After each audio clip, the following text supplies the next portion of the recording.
Let's go, girl. Just tell me that I can and I'll show you things that you couldn't believe.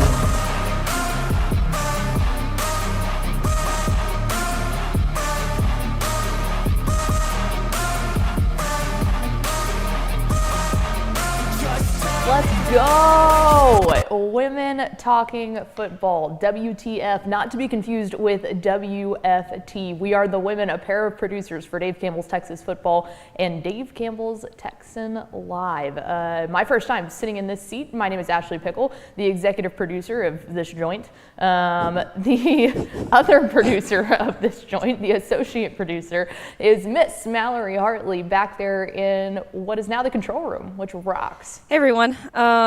Man, I still love the magazine wall behind us. Oh, yeah. I think that just looks so stinking cool. That was a great idea by you. Thank you. But it just adds, I feel like it adds so much to the producer's room, because it's really just a blank wall behind these. It's better than the plain white wall with the broken black backdrop that we had beforehand. Correct. Very, very correct. Oh my gosh. Love the magazines back there, and I think we talked about it last time, but like my favorite part about it is I feel like it's symbolic in the way of like that's where we started, and then you look through the glass and like here's where we're at. Just think that's really, really cool. But welcome back to WTF. We're here every Thursday at noon, talking football across the Lone Star State, and that is exactly what we're going to do today. So we'll start off with something I'm super excited about. We've got fun facts. Lots of them. Yeah. So Texas high school football fun facts that you may or may not know. So we're going to go through just a handful of those, and then in the back half of the show, I have a hypothetical question. Mallory has zero clue what it is. I'm a little nervous. It's football adjacent. I mean, I can come up with other stuff that's not football adjacent. I've got a lot of hypotheticals dialed up in my brain, really at all times, which probably says a lot about the. It does say a lot about you. That I am. To each their own. But we will start off here from the beautiful Dave Campbell Studios with a look into some Texas high school football fun facts. So I think I know what order these are in, but if I'm on the wrong one, let me know. I got you. That's my job as the producer. It is. Is to listen to you and to true. go off of what you say. And Yeah. then I make what you say happen. This all checks out. Without further ado, Texas high school football fun facts. So starting off with our first one here, Mr. Jewel Wallace. So he is the only UIL coach to win a state championship both in basketball and in football. Sheesh. That's insane because honestly, like at least from a head coaching perspective, that would not happen. No. Anymore. You're not going to have a school that the head football coach and the head basketball coach are the is same person. The same person. Well, you just don't have time. No. I mean, well, and especially you have to think about it in a way that the two seasons overlap. Basketball starts really early. I mean, there's some invitationals that start in October, and that's even before the Texas high school football playoffs even start. So there's already a big overlap, and then it just takes up so much time. I mean, if you're coaching both, you're realistically starting from, gosh, if you want to go way back into like spring ball, all the way until the end of basketball season, which is March. I mean, you have a month off, maybe even that. Like, there's just no way. No, there's really not, because a state, especially on a state championship run, right? Like you're literally getting into district play by the time that the state championships are being played. Like, right. I mean, you might have the week in between Christmas without district games, but a lot of people are starting it. But the crazy thing is Mr. Jewel Wallace did it at, he won a basketball state championship at El Paso High School in 1941. Then he moved out to San Angelo, and in 1943 won the football state championship, and then went to a third school, San Antonio Jefferson, and won a football state championship there. So all across the state. But the thing that's like really just shows that there's no way that this would happen nowadays is the fact that like all of these, at the time 6A wasn't a thing, but these were schools being played at the highest level. I mean, we're talking like exactly. 5A. All of those teams, maybe not Jefferson, but all of those teams are, high up in enrollment. That's a good point, because I bet you there are a couple of 1A programs across the state, maybe maybe even 2A, but that have the same head coach in football and basketball, who's probably also the AD, you know, like at the 1A level. But yeah, that's a great point. I mean, pointing out that that's at the highest level. That's tough. Yeah, and I would think that there would be a lot of 1A schools that they were at least assistant coaches, or like a lot of coaches are the head basketball coach and then they're the golf coach, or the head football coach, and then maybe usually football is pretty steady, but even at a smaller school, maybe they're the head track coach or the tennis coach or something like that, but never football and basketball. No. So there's your first Texas high school football fun fact. Moving on now to our second fun fact, family matters. These are families with multiple state champion winning coaches that are in the families. So the first family to do it, and actually it happened in the same year. Well, no, that's a lie. Hang on. So the first one, dating back to the oldest, would be the York family. Yes. So father, Chuck York, he won a state championship in Brady in 1959. He was then followed by his first son, Toby, who won it as the Cameron head coach in 1981. And then his second son, Todd, won at Corrigan Camden in 2002. Technically, the first ones to actually accomplish this feat just a year prior were the Keelings. That was Jimmy Keeling, won in Lubbock Estacado in 1968, and then his son Dale Keeling won at the alma mater of our very own Matt Stepp in Everman, the Bulldogs. Woo, woo, woo. 2001 and 2002. He went back to back in those Everman state championships. I know that Stepp remembers those quite well. And then it was funny because the website that I'm pulling off this information off of, which shout out to our great friends at TexasHighSchoolFootballHistory.com, they actually hadn't updated this because just this year we had the third family to ever have a father-son duo. And again, these are at the coaches level. There have been other families that have had, for instance, like John King. He coached his son in a they won a state championship. So you have player-dad relationships a lot, but you very obviously rarely have dad-son go to be state championship winning coaches. Right. But the Josephs, Gary Joseph has won his 5 state titles with the Katy Tigers, and then his son Jeff, Port Neches Groves, beating Sauk to claim their first state title in program history. So recently added, this year the Josephs get added to that. So family matters. Those are 3 families that have state championship winning coaches in father-son combos. Well, and it's obviously amazing that the Keelings and the Josephs did it as a father-son duo, right? But if you talk about the Yorks, I mean, so first you have the father who did it, Chuck, and then you've got the son, Toby, who did it. So I was reading an article about that family earlier, and it talked about how Todd, the second son that won a state championship at Corrigan Camden back in 2002, he had seen that his father and his brother had done it. And so that's when he got into coaching, and he was like, dude, I want to do the same thing.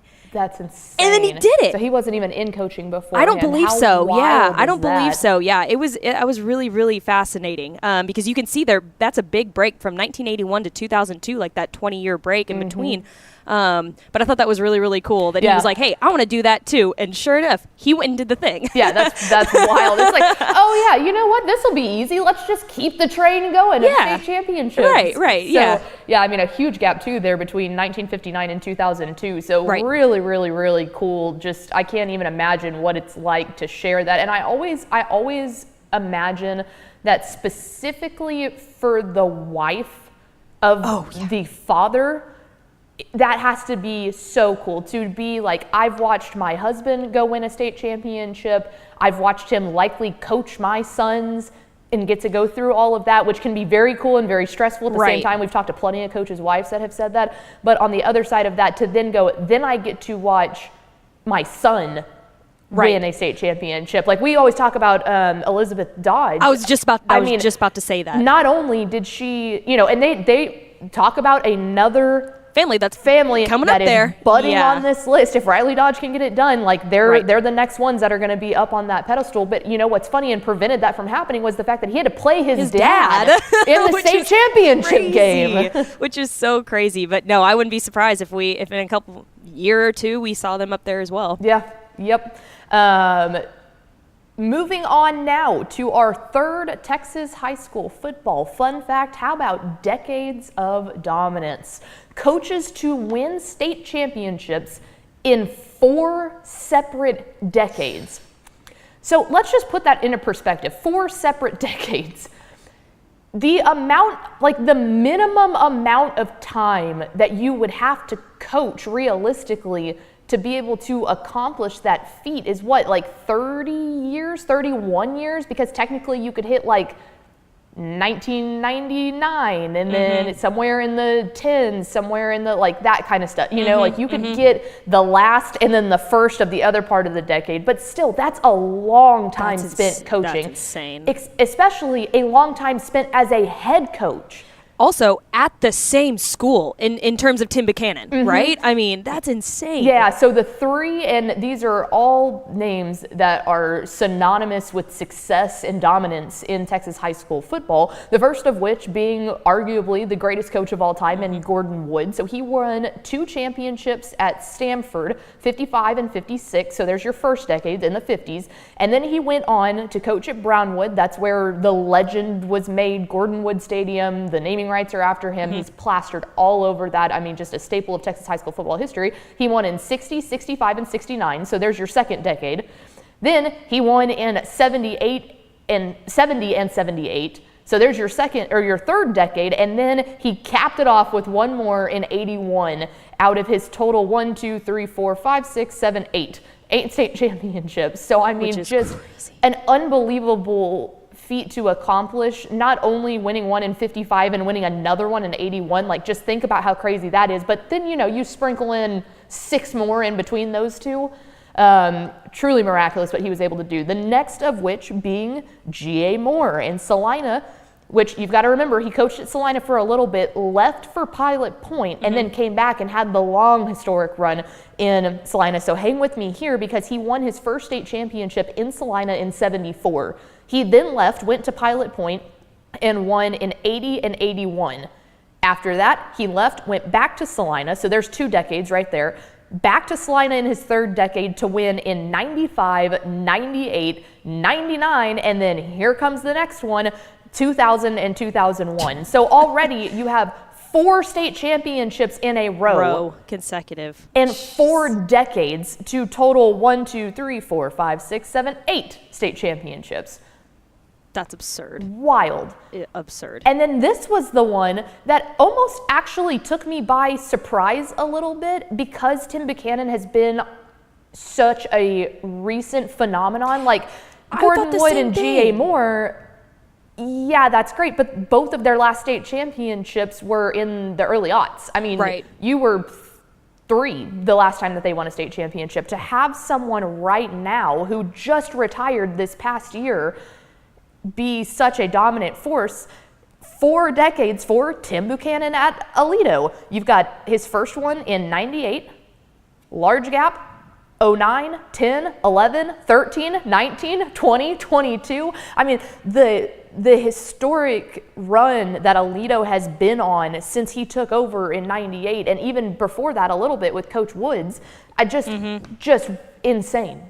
Well, I mean, insane. Well, and what makes Tim Buchanan's, I guess, this much more impressive too is that he's 8-0 in state championships. So it's not like he went to a state championship during that time and lost. Like he won every single state championship that he was able to get to, which is even more impressive to me. Just wild. And Aledo, of course, being the Texas high school football program with the most state championships in history, because not to mention those couple of other years that are not mentioned in Tim Buchanan's Aledo run that they won state championships in, it was when Tim Buchanan was the AD and Steve Wood was the head coach, because they pulled a little switcheroo on you, continued to win championships, and then Tim Buchanan came back to win a few more just to cap off what was an incredible career. So decades of dominance. Those three, Gordon Wood, G.A. Moore, and Tim Buchanan, being the three coaches to win state championships in 4 separate decades. A wild, wild stat. And last but certainly not least, let's talk about some of the best program builders. So we just talked about guys that went out there and for decades won a ton of state championships. Some of them, like Tim Buchanan, stayed at one school and were able to pull off all of those state championships. Well, these program builders, the reason I'm calling them program builders are because these are the coaches, the 3 coaches, to win state championships at 3 different schools. Okay, say what you will about build it and they'll come. I genuinely believe Aledo is an example of that, of you have built such a successful program, people want to move there and play football at Aledo. Makes sense. These guys were able to take rubbish and turn it into gold. 3 different schools they can secure a state championship out. So we start off, let's go in the way back machine, which this photo of Pete Shotwell is just amazing in his like old That's school. so great. Like, that's like like letter jackets used to be that. Like it used to be a sweater. It wasn't like what we have now with all the patches and all that stuff, but an Abilene sweater vest there for Pete Shotwell. If you're not watching it live, you need to go back and check out this photo because it's awesome. But in 1923, secured a state championship with Abilene. In 1929, then went to Breckenridge and got one. And then in 1937, how about that? Won it with the Longview Lobos, which I believe was the last state championship that the Lobos had until John King and Haynes King were able to do it in 2018, which is why it was such a, oh my gosh, for the first time in however many years, the Lobos are back. Right.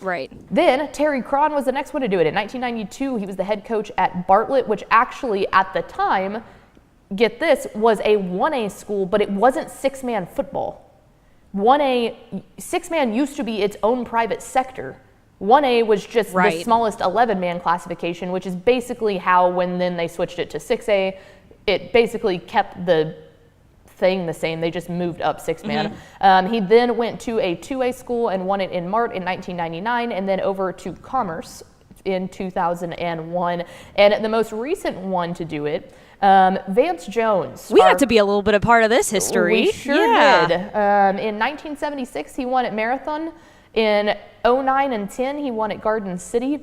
And then in 2020, he goes to Balmorhea and he locks down that wild state championship game that was played at Shotwell Stadium in Abilene, because if you remember, they actually had to cancel that game because there was a COVID outbreak, and that was the only game that was not played at AT&T Stadium in 2020 throughout all of COVID. Oh my gosh, you're right. Yeah, because we about split that. up and we had the 1A through 4A state championships in December when they usually were, because 1A through 4A, since it was able to social distance a lot more and all of that jazz, they were able to keep a normal schedule. Right. With 5A and 6A having so many students and not being able to start on the right time, they were 4 weeks delayed. So we had the 5 and 6A state championships, those 4 state championship games in January. Yes. But we actually, out of the, what would that be, 4 classifications times 2, so out of the 8 games that we were supposed to have, we actually only had 7 games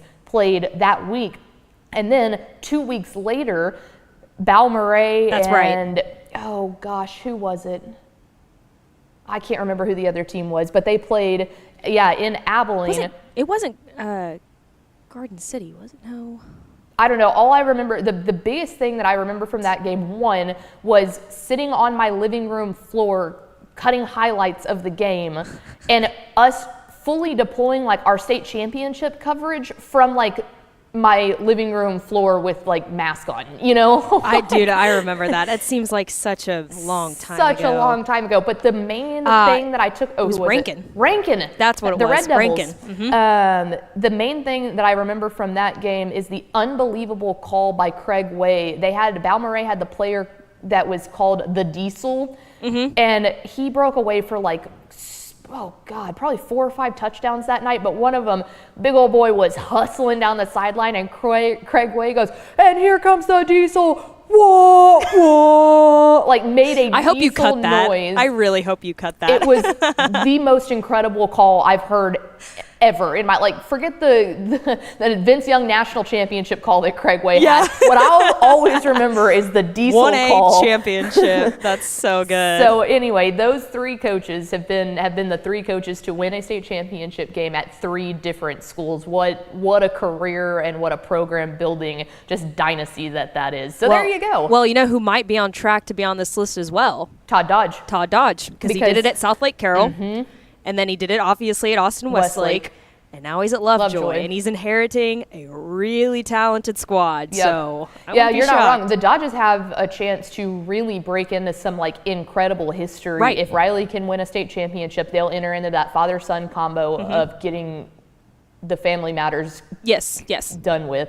And then, yeah, he would father-son join, duo, be the fourth person to win a state championship at three different schools. programs. Yeah. That's wild. All right, no pressure, Dodgers. Like, No have fun. pressure there. So there you go. Some Texas high school football fun facts. We thought that was fun. I don't know. I like it. I like that was facts, and I that like was great. Fun facts. That was really, really great. That was interesting too. We're big Thank facts you. people, so Big facts, people. The official stance of Dave Campbell's Women Talking football. Big facts gals. people. We are Women Talking Football. We're here every Thursday at 2 from the brand new Dave Campbell's studio. We are really enjoying it, and we hope that you will go to texasfootball.com/subscribe to be able to keep funding things like this. We can Correct. keep doing more things. There will be more fun facts if you subscribe. I was about to say that, more facts. The more you subscribe, the more fun facts we will bring you. There's a tease for you. All right, we have a hypothetical question coming up from Mallory Hartley in the back half of the show. Before we get there, let's hear from our good friends at VCR Now. Born and bred in Texas hits a little different, as it should. Texans love doing business with fellow Texans. VCR Now takes its Texas roots as seriously as its many partnerships with schools and universities around the state. It's also why we're so proud to promote our brand in the pages of the Texas Bible, Dave Campbell's Texas Football, and on the airwaves of Texas Football Today. Driven by producing quality broadcast video, state-of-the-art audio, and LED video scoreboards at affordable prices, VCR Now makes sure to listen to your needs in its athletic department before recommending the next best steps. Building great products is our business, and it's our focus on building meaningful long-term partnerships with our clients that sets us apart. From our 24/7, 365-day help desk, the training lab in our hometown of Red Oak, or our sports marketing business plan that puts money back in the hands of our athletic departments we support, VCR Now is built to last.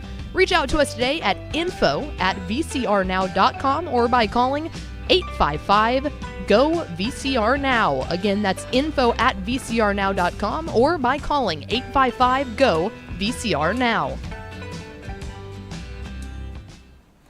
Welcome back in to WTF, Women Talking Football, not to be confused with WFT. Ashley Pickle, Mallory Hartley, a pair of producers. And we are guaranteed to bring two things into your life, one of which are fun facts. That's correct. Seems good. The other things are hypothetical questions. So a very on-brand show today. And so my question for you, Mallory, is football related. Okay.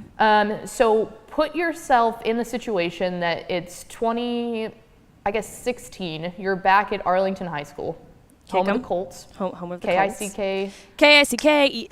Hang on, I was like, turn the... K-I-C-K-E-M, kick 'em Colts, kick 'em. I'm not doing any more than that. Tepper's going to yell at me.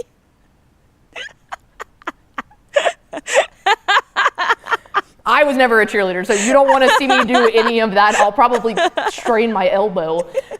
Okay, but you were a cheerleader, which is a perfect segue into this. Awesome. Pretend you were not a cheerleader. Pretend you were on the football field and you were a part of the team. I need you to give me like a brutally honest scouting report on yourself. You were a junior. You were right in that age of trying to bring in, like maybe you've gotten a handful of offers. Let's say you've gotten maybe a D2 offer and maybe like a G5 offer, but you're really trying to get one of the Power 5. At the time was actually Power 5. We're not going to get into that conversation about what we're calling it now. But you're trying to land that big offer. Like, would you be able to land that offer? Yes. Okay. So like what are the strengths and weaknesses here? Okay. Like give me a full honest scouting report. Okay. So I don't know how many of you know. I know you know what powder puff is. Oh yeah. I played powder puff. Correct. And so how it worked at Arlington High School was there. K-I-C-K-E-M. I'm not doing it again. I'm not doing that again. It's embarrassing. Okay, so I thought it was great. It was great. Okay, so how it worked at Arlington. So all 4 grade levels, freshmen through seniors get to play, right? Okay. And only girls get to play, and then the football players are coaches. So like our team that we would cheer for, they're our coaches. Correct. And then we're the players. Yeah. The freshmen play the juniors because Okay. it's rigged. Spoiler. And then the sophomores play the seniors. Okay. And that's like the semifinals, right? And then they move on to the championship, typically juniors And seniors. in the championship, right? Okay.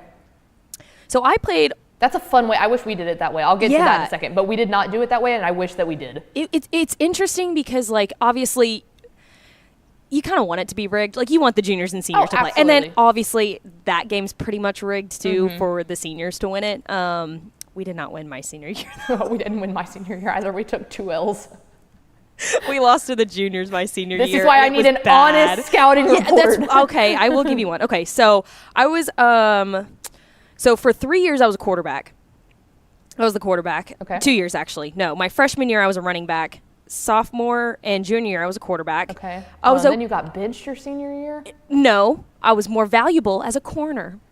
So That's what they tell every offensive player that's not good enough. okay, to play here's the offense. thing. Here's the thing. I was short. It's very true. My offensive line was big. I couldn't see over the line, so I had no idea. All I could do were a couple of handoffs here and there, right? Like, or I was like way back in shotgun, like taking the snap from like 8,000 yards back so I could see. Y'all stay up there. I've got to run 20 yards back to be able to see my receivers. It was so bad. It was bad. So they're like, hey, we're just going to do your thing, you know? We're going to put you at corner. And I was like, okay, bet. So succeeded there. I was a pretty good corner. And I also played flag football for my sorority in college, and I was a corner there too. Okay. Now, scouting report. I was fast. I was going to say, if they're moving in your corner, you're fast. I'm fast. Yeah. I'm fast. Now, here's the thing. I can't necessarily run a route very well. Okay. I'm not a great route runner, so I was never a receiver. I tried, but it just wasn't in the cards for me. But I can cover. Yep. I'm really good at covering. Defense wins championships. Yes, defense wins championships. I've got a high vertical too. Okay. So I can go up and I Quads. can yes, I can easily pick it off. Okay. So I had a lot of picks that game. Nice. So yeah, I'd say that I'm pretty fast. Okay. I don't know if I necessarily have the build to be a D1 cornerback. A little Maybe short. not D2, maybe D3, maybe not even then. JUCO. But hey, maybe JUCO. I don't know. But I'm fast. I am fast. Don't necessarily have I the am build. fast. All I can think about is the Michael Scott during the Run for Rabies thing where he's going, I am fast. I am super fast. That's how I felt. And I've got a high vertical, so I could easily jump. I could jump over the receiver. Okay. The top of the receiver will pick the ball off pretty easily. See, it's a shame So- that you're not a good route runner solely because you've got slot receiver written all Oh, over yeah, you. absolutely. Fast, kind of short and Quick squirmy. twitched, yeah. Like you have the build of a really lethal slot receiver. Yes, and here's the thing. Maybe if I got more reps in, This is true. I Practice. would probably learn the playbook a little bit better. I didn't take much time to learn the playbook. Well, that's on me. This is That's on me. This is why you went over to defense. So, I would say I'd probably have a couple of D3 offers. Okay. Maybe. Okay. Maybe. That seems The build's questionable. the build. Yeah, you are working against like the natural state of how you are shaped. I don't know if there's ever been a 5'4" corner in the history of college football at any level. So Yeah. I'm playing against the odds here. And I'm going to be honest, 5'4" is pushing it. You're giving yourself I'm an more extra 5'3" inch and a from your half. cleats on there. Okay, no, I like that. And I feel like Yeah. that is honest. Very honest. Yeah. Yes. Very honest. Um, Okay, now give me yours. Okay, so contrary to your 4-game tournament, which rocks, like Yeah. that's a great way to do it. we only got to play for 2 years. It was just juniors and seniors, which makes sense. Smaller school, like, I don't know. It just makes sense. And it made it something that you get to anticipate moving forward. In the same vein, we did have the football guys be our coaches. Which is genius. I love that idea. And the other guys, like most of the time it was like the basketball guys, they ended up being like the cheerleaders. So they would dress up in the cheerleading uniforms, and I mean, just, it was so fun. That was the single thing I think I looked forward most to in high school. Yeah. I was like, this is my moment to shine. Not because I was the most athletic person in my school. I was far from the most athletic person in my school. I knew I understood the game of football better than any other person that was going to step on that field. 100%. It didn't matter what classification it was in. Well, I felt like that was my advantage too. Yep. Yeah. And it was like, so that being said, I was a very good route runner because I was one of the only people that understood the routes. Yeah. You have like you got a little slant route, you got a go route, and that's about it. That's how it should be, right? Yeah. No, we had a full on playbook, and I was like, dude, I don't have time to memorize that. And the center carried it, and you would flip to it. So I was a team captain. I had again one of the only people that understood the routes. And there was probably about 2 or 3 others. Our quarterback definitely did. So I was a receiver, and I was a safety. Makes perfect sense. I'm lanky. I have good hands. You have the build. I have the build of a good safety. Like I embody a safety. D2 college is looking at you like that. She got a good build. That is the thing. I am tall enough that they could. Here is my absolute downfall and why I was better at playing defense than I was offense. I am not fast. I run like molasses. Okay, I have if you have never seen like a full body photo of me, I am legitimately 3/4 legs. I wish I had your basketball picture on this computer, because I would show that so fast. The longest legs on the face of the planet, and I have negative length of torso, okay? So to get these puppies going, it takes a lot. Have you ever seen the meme of the frog running through the water? Stop it. That's what it looks like. That's so funny. I was great at playing safety because I was never usually the free safety, but they were going to have me lock in on the best receiver. Yes. And I knew that I was going to be able to just lock in on them. I have a pick. My dad has You got a good free safety, energy. Yeah. My dad has because I could read the coverage. I knew where they were going. Right. And it's not hard to tell when girls are looking at the playbook and going, oh, yeah, so you go like this and then you turn. Yeah, you're like, oh, well, that's like, a dead giveaway. Got you. So my strength was the fact that I knew football better than anyone on that field, and I genuinely feel that way. I have a very high vertical, and I've got very good hands. So catching the ball was never an issue. That was easy money.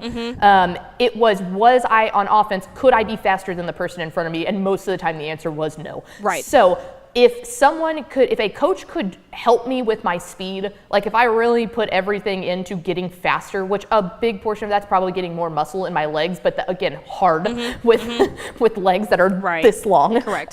So yeah, I needed more muscle in my legs to be able to run faster. I did not have that. So it would take some serious strength and conditioning to be able to get me up there. But from a build perspective and a hands perspective, like you had it. I had it. Right. And that's why that's also like why I got benched as a quarterback was because I'm not very tall, but I can sling it. Yep. I can throw it. I've got a good spiral. You do. You got a cannon. It's just you couldn't see. I just couldn't see over the line, which is it's common mistake. Yeah. You know.